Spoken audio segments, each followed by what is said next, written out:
Hello' গাইছ, আজি বহুত দিনৰ মূৰত মানে বহুত কুটৰি থকাৰ পিছত মোক আজি ফাইনেলি লৈ গ'ল দাদাই ভাইমন দা চাবলৈ।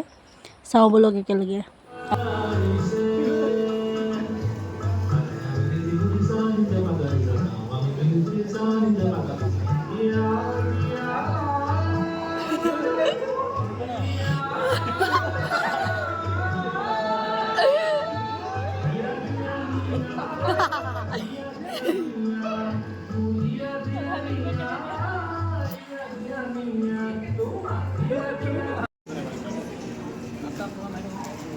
কেনেকুৱা লাগিছে চাই? ভাল লাগিছে, ছবিখন খালি বহুত চাম। খোৱাটো মেইন গাইছ, বাকী যি হওক।